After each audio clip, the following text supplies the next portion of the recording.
Grand Rising, peace to the collective, peace to the tribe. It is Hood Mystic here with another video to talk about depression and psychedelics. Today we will be referencing How to Change Your Mind by Michael Pollan. If you are interested in any of the books that I discuss on these editions of Wake and Bake, please utilize the link in my bio or the link in my description that says book list.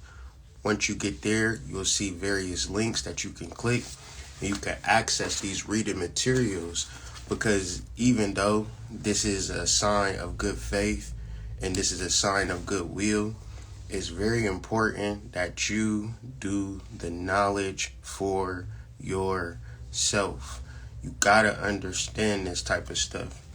So today we're going to talk about depression. I'm going to talk about where it stems from and ultimately what we can do to begin to heal these types of things. In this world, you may think that medicine such as Xanax, Zoloft, and things of that nature are going to help heal you of your mental illness. But what really opened my eyes to the thing that was going to heal mental illness was working in Ann Arbor, Michigan for about 6 months.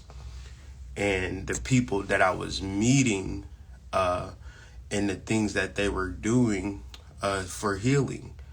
And my eyes were open, my mind was open, and now my mouth is open as I began to, try to explain what's happening in a lot of places in the world. Well, not a lot of places, a few places in the world. When it comes to mental health, when it comes to a solution, we've all been through COVID.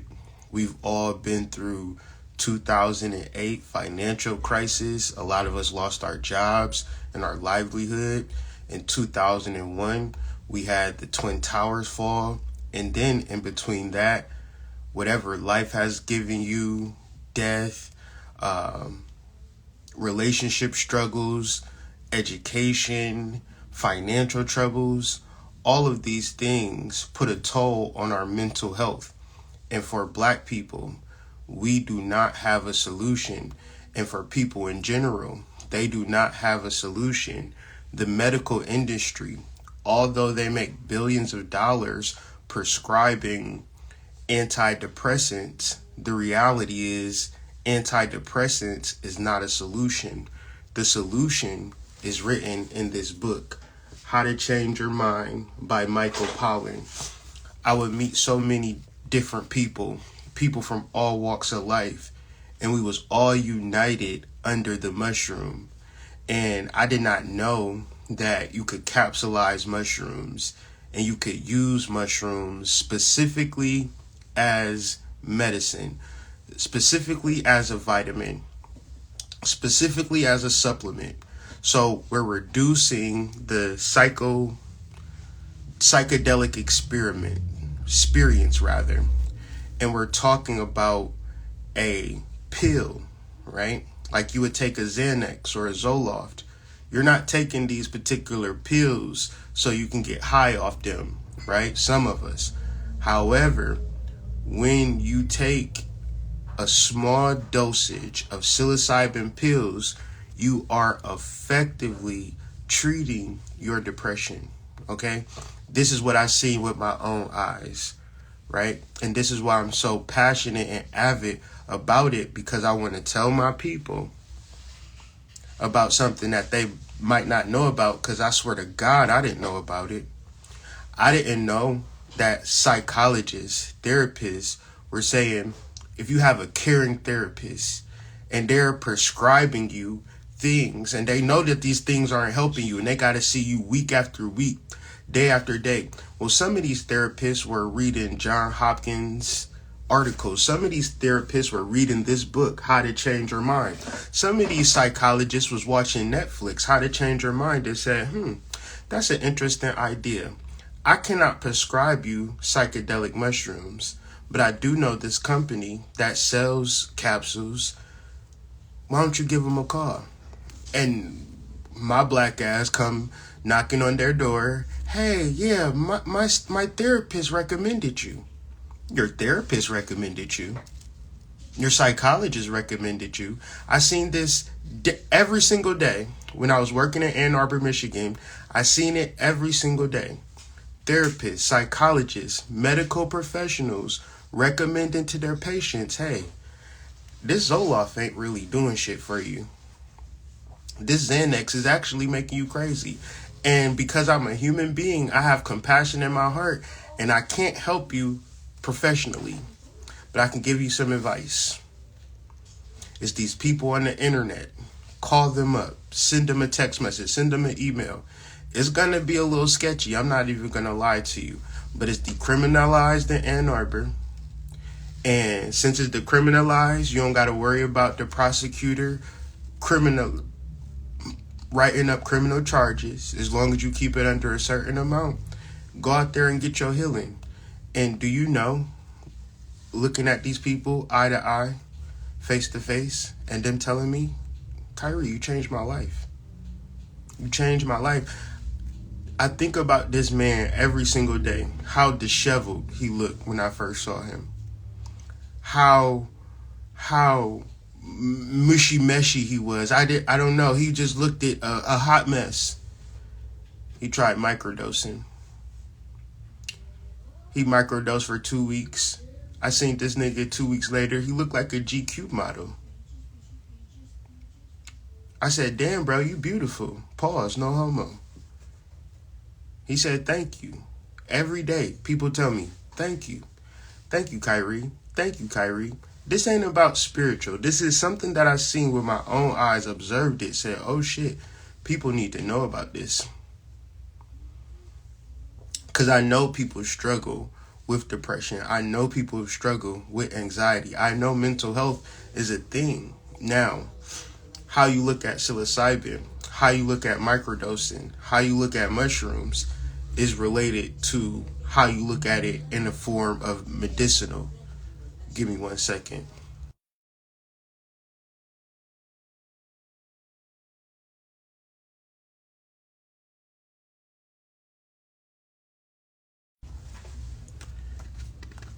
So let us read, because this is a big book. It got a lot of information in it. If you like a person that have books, like you have a library, a bookshelf, and you into psychedelics, this is kind of like a Bible must have within the community. People gonna be telling you, oh, have you read How to Change Your Mind by Michael Pollan? Type shit. That's what people gonna say. So you might as well be the type of motherfucker that be like, yeah, I got that book. Yeah, I read it type shit. How to Change Your Mind, Michael Pollan, must have type shit. Like, y'all got fucking Sacred Woman, right? But still ain't, never mind. Never mind. My wife probably listening like, here we go. A handful of researchers in the mental health field seem to be groping toward a grand unified theory of mental illness, though they cannot be so arrogant to call it that. David Kessler, the physician and former head of the FDA, recently published a book called Capture, Unraveling the Mystery of Mental Suffering, that makes the case for such an approach. Capture is his term for the common mechanism underlying addiction, depression, anxiety, mania, and obsession. The book is How to Change Your Mind by Michael Pollan. Screenshot it. Screenshot it. 3, 2, 1. All right. How to Change Your Mind, Michael Pollan.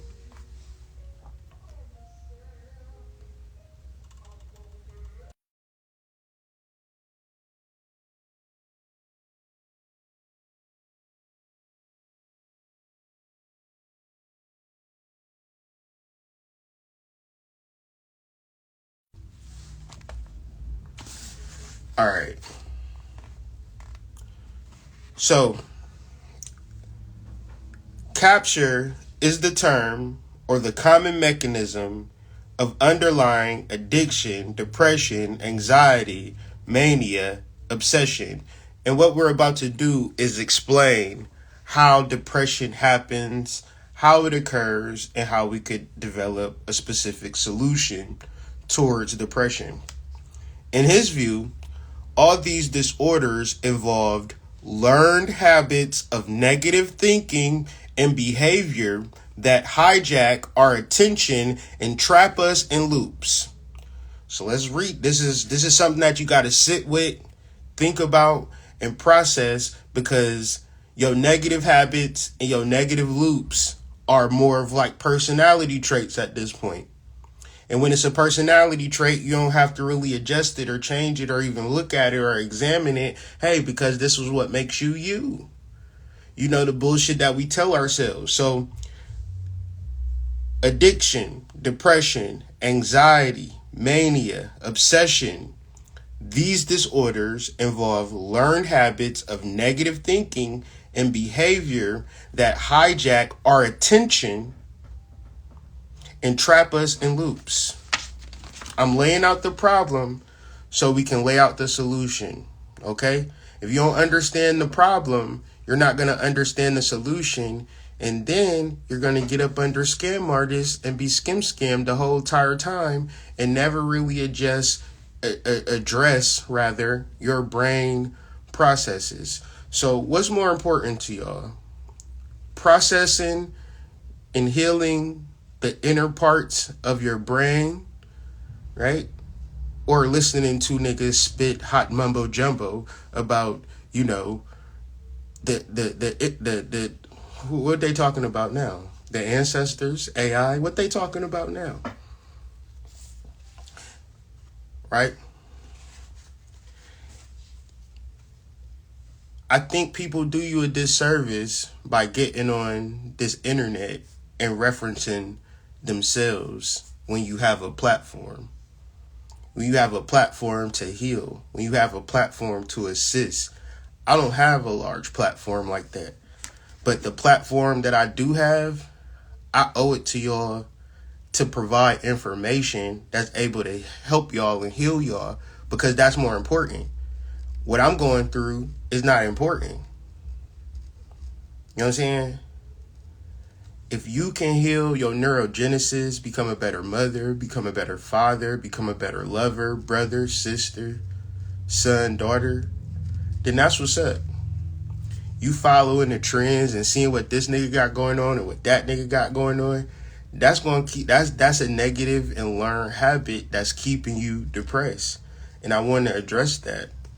Cause when you love people, you pay attention to them. And what you pay attention to is 9 times out of 10, you're paying attention to a person that have negative habits, negative behaviors that have been reinforced by something that's called a personality, something that you feel is you. So when we try to bring about positive change, that negativity, which is posed as positivity, is the ultimate block. And all of the spiritual shit in the world is not going to help you if you don't begin to help yourself internally. And I've been on the spiritual path for 20 years. And in my 19th year, I got introduced to psilocybin. And I said, oh, this is a part of it. This is a part of it. And I'm not the person who created it or invented it. Let's be clear on that. This nigga been studying this shit. Michael Pollan been studying this shit before I even was born. Before I even existed as a human being, Michael Pollan was studying psychedelics and things of that nature. So let's just understand that because we don't know shit, that, like, say for instance, you don't know something. Because you don't know it, that means that you don't need to know it, when that's fucking bullshit. What you don't know is going to save your life. That's why I have books. That's why I share knowledge. That's why I care about depression and sadness, because I don't want people to be blocked. And I want to provide a solution, but in order to provide a solution, we got to outline the problem. And the problem is usually masked by positivity or perceived positivity or trying to get to positivity. So as you try to get to positive things, you're never addressing the negative truth that you are surrounded in, which is within yourself, which is a thinking pattern, a belief, a behavior. And then society is going to say, girl power, boy power, manosphere, red pill, feminist. And so then all of your twisted logic gets championed every day by crazy people who are trying to profit off of your ignorance. What started as pleasure becomes a need. What was once a bad mood becomes continuous self-indictment. What was once an annoyance becomes persecution. In a process he describes as a form of inverse learning. So what I would be doing in this live, or the things that I do, is teaching you the inner world, showing you the inner world. That's why I can have over 1,500 videos on YouTube, videos for hours and hours and things of that nature, is because the inner world, like the outer world, is vast. But most of us view our inner world as simple. If I feel good, great. If I feel bad, suppress it. If I feel good, great. If I feel bad, suppress it. Suppress it. If I feel good, it's people that you see every day, and every time you see them, they greeted you with a smile and they waved their hand. How you doing? And they gave you a hug. How you doing, baby? I missed you. You look so good. But that's not the reality. The reality on the inside is something completely different. And then when something happened to that person that you seen that was always happy, I would have never even thought. What you mean? You don't know that motherfucker. And boy, oh boy, when you love somebody and you get to know them, guess what are you getting to know? Can y'all guess what you get to know? I wonder if y'all paying attention.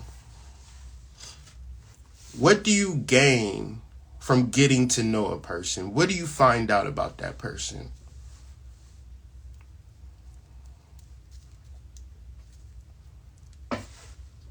What do you begin to see?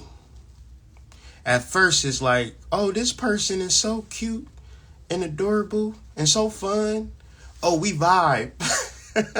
You ever heard that before? Oh, me and you, we got a vibe. You see who they really are intrinsically. So if I'm a piece of shit person, the person that's going to know it is my wife. Everything. You see how they treat themselves.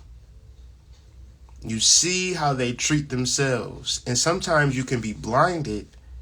Peep this. Maybe you experienced this but never really seen it.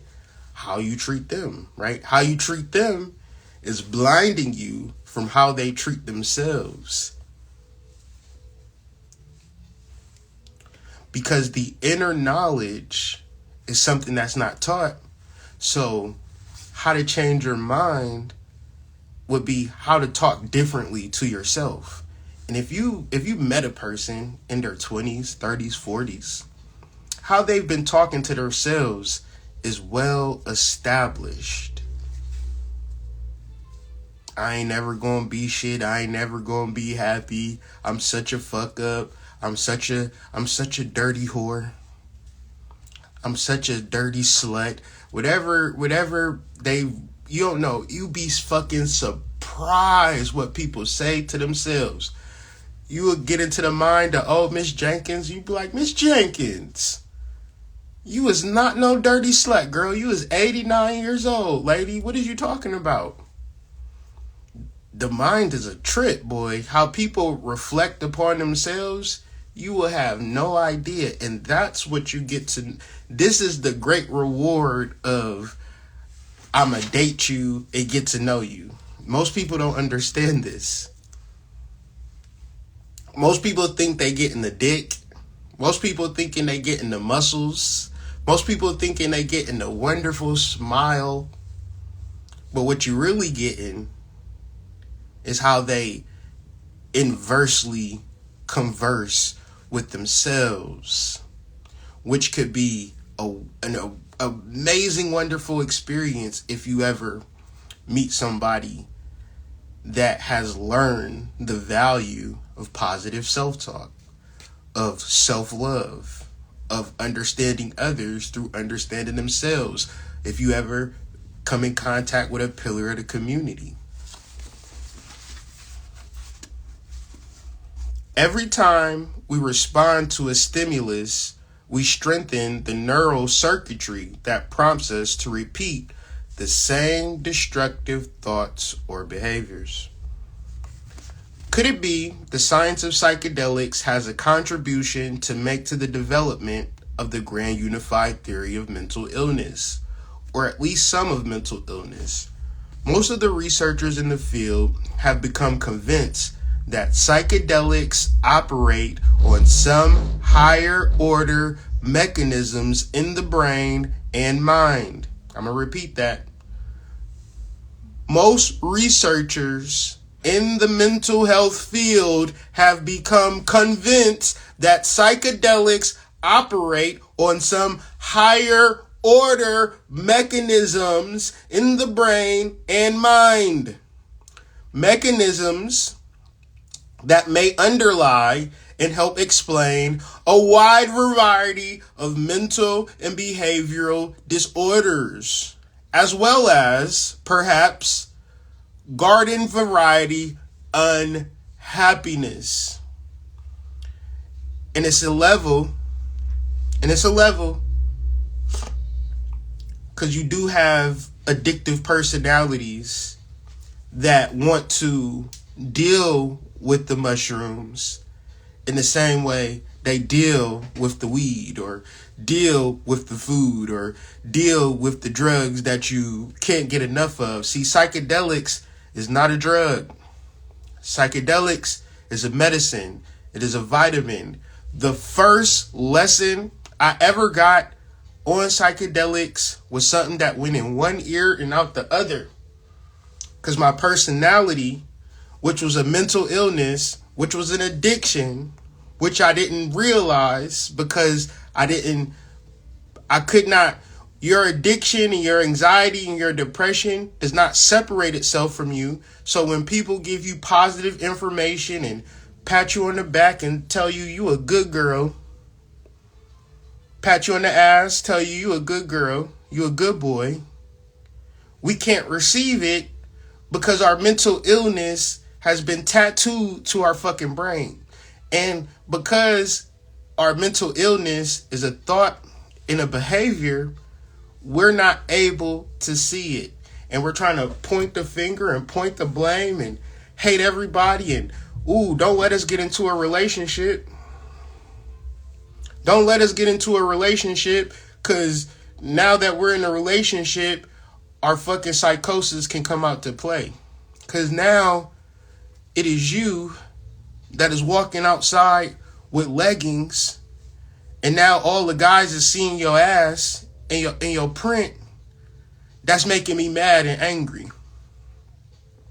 Except that if she decides to wear that and want to wear that, if we was in an African village, your wife would be walking with her titties out and her ass out, and you would be walking out with your dick. If we was in the village, if we was in a Native American tribe, so how is it that how she looked is making you so mad? What she wearing is making you so mad? What we don't do rather, is separate our anger and look at our anger as, this is mental illness right here. This is depression right here. This is anxiety right here. This is something that I need to get help with. No, these are personality traits in black people. So black people say things like, you better not push me. Or you don't want to see me. You don't want to see me when I get like this. You don't want to see my mental illness that I never got treated. You don't want to see my unresolved trauma that I never got resolved. You don't want to see that, because when I show you that, you're going to be like, that motherfucker is a gangster. That motherfucker hard. No, you are hurt. No, you haven't been told about psychedelics as a medicine that will lead to some form of neurogenesis and healing. You want to wear your psychosis like a badge of honor. I'm going to read this again because it's profound. And I didn't write it. That's why I'm reading it. Because I support this statement wholeheartedly. Even before I read this, I knew this. That's why I love reading shit like this. Most researchers in the mental health field have become convinced that psychedelics operate on some higher order mechanisms in the brain and mind. Mechanisms that may underlie and help explain a wide variety of mental and behavioral disorders, as well as perhaps garden variety unhappiness.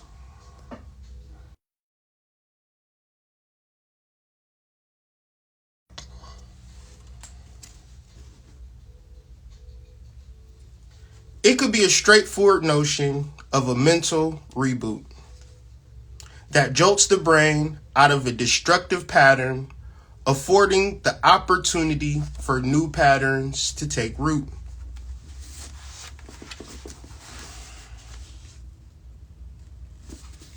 I just know that I was in my way a lot of times. Most of the times. 99% of the time. And when you in your own way, and you suffer from mental illness, and you a black man or you a black woman, and you trying so hard to be something, and nobody is saying, hey, maybe you need some mental health assistance. Maybe you need some medicine to help ease your mind. You can hold, I've never felt, and this could be just me, right, projecting, because I'm still on the healing journey. I never personally felt that it was understood that I was struggling mentally from nobody, right? And because I've never felt like the same way, if you're wearing a leg cast and people will tell you, hey man, let's walk to the store. People wouldn't do that because they would have empathy that you in the leg cast. Well, mentally, when I've struggled ever since I was a child, into adulthood, into this moment, there is no compassion for mental illness in black men. It's only related to how much money we make, how good we look, how much muscles we have. Just being a regular human being that struggles mentally, there is no time for that. There is no real place for that. So I'm grateful, I'm fortunate, because the only being or energy in the world that gave me a space to heal, that sat me down with myself to allow me to reflect upon not my personality, but my mental illness, my triggers, my parasites, all of these particular negative entities and energies that are attached to my aura, and I can't see it because I'm viewing it as my personality. So from macrodosing, which actually sits you down, right? It's a sedative, it's a deep sedative, and it's not fun. The reason why people macrodose is not for the trip, not for the experience. It is for the factory reset. So what is going to happen, you're going to sit the fuck down. You're probably not going to want to watch TV. You're probably not going to want to be on the internet. You're just going to have to just lay there within yourself. And that's not pleasant a lot of times if you struggle mentally. Yet and still is something that you have to do, because what we're telling ourselves is, I gotta pick the kids up from school, I gotta wash my ass, I gotta be on Tinder a little bit, I gotta do this, gotta do that, got a family reunion, gotta do all of this particular stuff, right? But when it comes to just sitting the fuck down, sedating yourself, and reflecting on your mind, you don't really have enough time to do that. So when you take a large doses, this is a large dose, is more of a sedation. And this is something that people do once. Very rarely do people get large doses in repetitious form. I mean, I've had all types of mushrooms, and I just be looking at them shits. They don't be like, if I had as much weed as I had mushrooms, I'd be on this bitch looking like a chain fucking smoker. I'd be having like 5 blunts in my mouth talking to y'all like, yeah, so as I was saying, the stars and shit. That's how much mushrooms I have versus how the weed I have. But when I tell you I ain't touching them fucking mushrooms, I ain't touching them motherfucking mushrooms, I do not want them problems, right? Because I don't need, you don't factory reset your computer every day. Okay? But you do cut it off, cut it on, cut it off, cut it on, charge it, right? So this would be a microdose. Just your basic medicinal aid to ease the overall unhappiness and depression. And it's a journey. But the beautiful thing about psilocybin is that you can feel the reparation. You can feel yourself going from point A to point B to point C to point D. And then you can look back like, damn, I've came a long way. Let me keep going, right? But this is small increment dosages. The larger dosages are for people who need a factory reset, right? And don't expect to see stars, to hallucinate, have ancestors come to you and Anubis, Oshun start twerking for you, to Uncle Luke music and things of that nature. Tupac and Biggie kick some unreleased music and shit like that. Don't expect no amazing shit like that. Just expect yourself to sedate yourself, to relax, to ease yourself into your mind. And what's going to happen is these ideas is going to pop up like bubbles. Bloop. Oh, I'm going to go to the gym. Bloop. I'm going to call my baby daddy and tell him I don't want to fight all the time. Bloop. I'm going to start walking in nature. Bloop. And all of these things happen. And usually you would have these thoughts. But once you come out of the macrodose, once you come out of it into your regular consciousness, the most amazing thing happened. You now have the energy to do the things that you want to do. And you do those things. So that's like the dude who was all disheveled and messed up. He took a large dose, and that's all he needed. And you see him 2 weeks. And the reason why I'm referencing him, because he ended up getting me a lot of business because of who he was and who he used to be and what he became. And motherfuckers was like, did they do an extreme makeover on your ass? And he's like, no, I just did some fucking penis envy. And yeah, I'm GQ Man of the Year, or in the runnings too, it's a contest. It's me, Denzel, Brad and shit, but they said I'm a win. I'm lying about that part, but I'm just saying I